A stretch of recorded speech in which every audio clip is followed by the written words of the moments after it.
Calaroga Shark Media.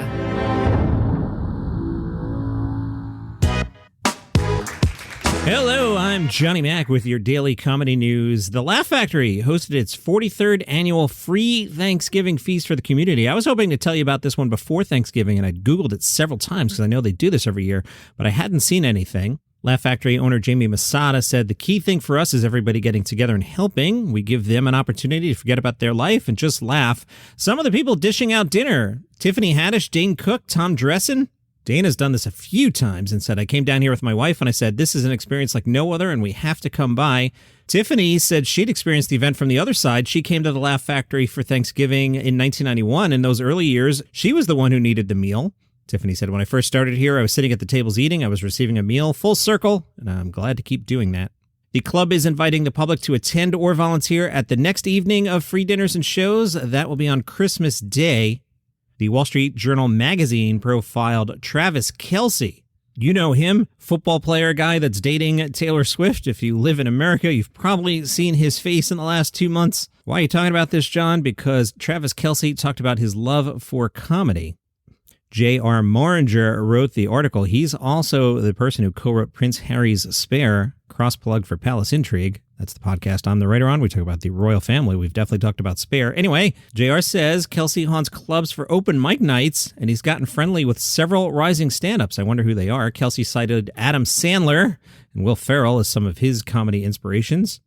He loves to rewatch movies with Chris Farley, Will Ferrell, and Adam Sandler, and intends to share those with his girlfriend, who I'll remind you is Taylor Swift. Poor Taylor Swift is going to have to sit through Jack and Jill, isn't she? I'm sorry, Taylor. You might want to just break up with Travis and write the song now. Actually, don't. Sit through Jack and Jill, then write the song. Moringer wrote, Kelce has warned Taylor Swift she's going to have to reckon with that part of his personality. Kelce's quoted as saying, I told Taylor that I have the world, and I've got to introduce it to her. I let her know. This is my jam right here. I'm so sorry, Taylor. Up Rocks spoke to Ronnie Chieng. The question, do you want to host The Daily Show? Because then you don't have flexibility to do other things. Ronnie said, I think Jon Stewart set the standard for how much dedication you need for the job to do it properly. The machine of the show is so strong, meaning the sports staff and the producers, the writers, the editors. The institution of The Daily Show is probably its greatest strength because they know how to do that show so well. So you can make a show of news with jokes and you can get by on that pretty well. You can have a good life, whatever, but if you really want to make that show great, you need a point of view, and you need to be very dedicated to the show, anticipating where the culture is right now and commenting on it. I'm happy with whatever they choose. I still think working at the show is the best job in comedy. I don't want to speak for the other people working there, but correspondent is, I think for sure, the best job in comedy. You come on, you learn a lot. I've always said it's like the Harvard Business School of Comedy. Forget the fame. Even if you don't become one follower more famous, you learn how to write comedy, you learn how to perform, you learn how to edit, how to produce, how to direct, how to do improv TV production. Every field piece is like an indie film, and you have a lot of support. All right, but, if we gave you the show, you might not be able to tour so much, Ronnie said. It would have to be a choice. If they came to me and they asked me, it would be giving up that tour work. Yeah, I'm not sure. I'm lucky to be in a position where I'm not just on the show, but outside the show. I'm doing the stuff that I like. It would have to be something I'd consider. I don't know. It's hard to answer. The follow-up there is, well, you're clearly not campaigning for the job. And Ronnie said, I'm not American, so I don't know how to campaign for stuff. I look up to all the other correspondents. All the correspondents I ever work with, I think are much better than me. It's very un-American. But if you ask me from a pure skill set point of view, all the other correspondents were way better than me. When I first joined the show, I was like, man, if I could be 10% of any of the correspondents who've ever been on the show, if I could be 10% as good as them, I'll be extremely happy with myself. So that was my goal. So I look at the other correspondents in awe. I look at everyone in awe. Everybody currently on the show. I like to think I'm pretty hard on myself. I think all comics are. All the good comics I know. I can't remember who told me this. I think Sam Morril said this. He said, all the good comics think they're a hack. All the good comics hate their own routines. They're just like, I made them laugh, but it's the same old stuff I've been doing for months now. Where's the new bit? It's almost like only the bad comics will walk on and be like, I'm the freaking greatest of all time. Obviously, that's public persona and then how you feel internally. So publicly, if your stand-up persona is the greatest of all time, then that's different how you feel inside. Do you believe your own act, or you're just saying it for comedic effect? So I think all comics are just trying to write better jokes. They feel like their own material isn't the best. I think that's a fairly common denominator among all the good comics I know. Good interview there. David Spade opened up the Fly on the Wall podcast. That's the one he co-hosts with Dana Carvey. Spade made it clear that the interviews are recorded in advance. Dana's son Dex passed away recently, and therefore there will not be any new episodes on the immediate horizon. Spade said Dana's obviously going through something semi-unimaginable right now, and I can't even put it into words. Dana's one of my best buds, and it's hard to watch this. And of course, Dana really, really appreciates the outpouring from every possible angle. Everyone, I think, understands how difficult it's hard to even talk about. They have a few episodes in the can, including one with Dana Aykroyd. Then some best ofs. Comedic troupe The State, playing the Riviera Theater in Chicago tonight. The Chicago Sun-Times caught up with them. They write, at New York University in the late 80s and early 90s, Michael Ian Black was on an 11-member campus comedy group that he said scheduled rehearsals for every single day, always for at least a few hours. That group is now called The State and largely still intact. Thomas Lennon, another member of the group, said, I don't know what's wrong with us. We obviously have some weird codependency. We're terrified to be without the other ones. If you go see the show tonight, they'll be handing out stickers as a callback to the 1995 VHS compilation release of The State skits and stickers that included the note, stickers not included. That's hilarious. Michael Ian Black said, so much of this tour has been about just being with my friends and doing it in a way that's supportive because The State in its early days wasn't always the most supportive group. We were very cutthroat. It's nice to revisit this group in a kinder, gentler way. Thomas Lennon said, I don't think anyone ever thought we'd get rich and famous, and if you look at the numbers from the recent State tour, there's still a lot of us in the group, so we kind of didn't. Man, it is 1,000,000 degrees here in the basement studio today. I just took my hoodie off. Now, understand that I'm one of those old people who has the thermostat set to like 87. My family hates me because I'm always cold, but boy, it's warm in here today. I've been meaning to tell you, as many of you know, I hit the National Donut chain every morning. There's a guy there that I have nicknamed Evil Bill Engvall. He's been there every morning for like the last month or so. Why is he Evil Bill Engvall? And this is why I'm sharing the story this morning, because I made myself laugh.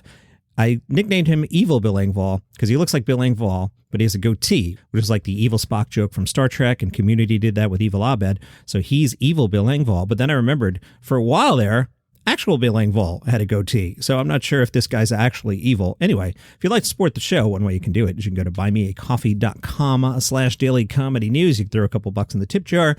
I will take your money and I will go to the National Donut Chain. I'll get you one of these. Well, I won't get you one. No, I'm not getting you anything. I'm getting me one. Why did I say I was getting you one? That's a complete lie.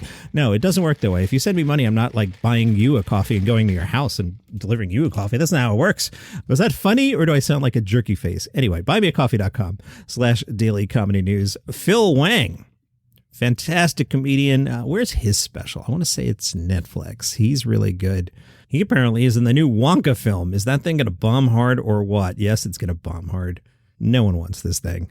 Phil was on Graham Norton's show and said, I can't tell you much about it, but I get to sing and dance. It's very exciting.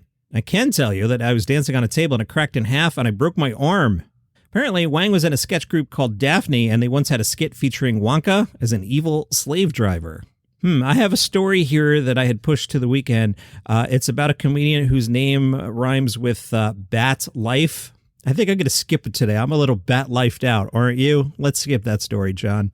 Variety profiled Sarah Sherman, who said, I just like outrageous things. I come from a loud Jewish outrageous family. I grew up liking, crazy cartoons, and I love Joan Rivers and The Nanny and Garbage Pail Kids and Ren and Stimpy and stuff like that. I grew up liking crazy stuff, and then I came up doing comedy in Chicago and more of a performance art community. I learned from all these crazy performance artists around me how to blend visual art and performance style. They asked her about her Talking Meatballs sketch. Sarah said, Dan Bulla, who I write with on the show regularly, has seen my stuff outside of SNL and said, I have an idea for you. What if you're a girl covered in singing meatballs?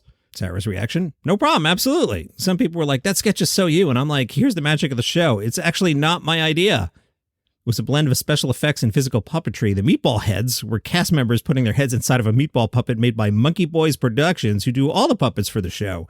It had real puppet arms and legs, and then the VFX team worked around the clock blending physical puppets with special effects and putting little shadows underneath the meatball arms and legs. Sounds like a lot of work. They talked about the Colin Jost chop busting segments on Weekend Update. They haven't done that in a while. I like that a lot. Sarah said, oh my goodness, the only reason I'm able to do that is because we're friends and he can take it. He's so supportive. The show's amazing, of course, but it's hard finding something that works. Your first season could be a challenge. So when I was like, hey, mind if I come on Weekend Update and emotionally terrorize you? He's like, yeah, no problem. Variety also had some fun facts about Sarah Sherman. Favorite SNL sketch? Massive Head Wound Harry, a 1991 sketch that features Dana Carvey as a partygoer with a horrific injury. Comics who make Sarah Sherman laugh are Tim Robinson, Eric Andre, and Tim Heidecker. She says those guys are masters at being freaks, and she's happy that Fran Drescher enjoyed her impression of Fran. Sarah said, I saw her post about it on Instagram, which felt like a chef's kiss. Fran's stamp of approval. Do you hear my voice getting froggy? Good thing I have this iced coffee here because I'm about to record Monday as well. I'll be back tomorrow, assuming I actually record tomorrow's episode. And that's the plan for 30 seconds from now. So hopefully nothing horrific happens in the next minute. Come back tomorrow. We'll find out. Follow the show for free on Apple Podcasts, Spotify, YouTube, Overcast, Pocket Casts. See you tomorrow. I hope.